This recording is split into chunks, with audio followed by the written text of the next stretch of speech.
నేను చూడు, నేను కూడా శరీరంతో వచ్చాను. ఒక దొంగతో వచ్చి దొంగలోంచి శరీరంగా వచ్చా.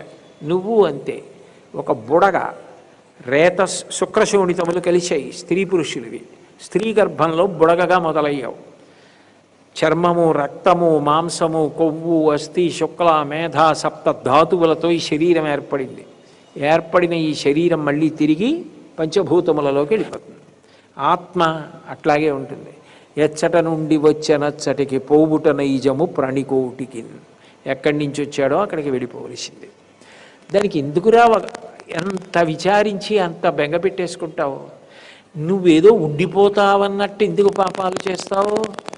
దీపం ఉండగా ఇల్లు చక్కబెట్టుకో. ఈ శరీరం ఉండగా కురుపుణ్యమహోరాత్రం, రాత్రనక పగలనక పుణ్యం చెయ్యి. ఒక్కసారి పడిపోయిందా ఇక మళ్ళీ పుణ్యము చెయ్యడం అన్న మాట లేనే లేదు. ఆవై పుట్టినా నీ పాలతో నువ్వు అభిషేకం చేయలేవు.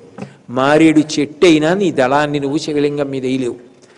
ఇందులో ఉన్నావు కాబట్టి ఓ గుడికి వెళ్ళడం, ప్రదక్షిణం చేయడం, ఓ ప్రవచనం వినడం, పుస్తకం చదువుకోవడం, పూజ చేయడం, మంచి భజన చేయడం, భగవన్నామం చెప్పడం, ఇది వదిలితే ఇక లాభం లేదు. నేను అంతటి వాణ్ణి కూడా ఇక్కడికి ఒక దొంగ వచ్చి దొంగలోంచి శరీరంగా వచ్చాను కాబట్టి వదిలేశాను. వదిలేసి మళ్ళీ కొత్త శరీరం పొందాను. మీ అందరివి పంచభూతాలతో వచ్చాయి, నాది కొయ్యలోంచి వచ్చింది. ఏ కొయ్యలోంచి వచ్చానో మళ్ళీ ఆ కొయ్యలోకి వెళ్ళాను.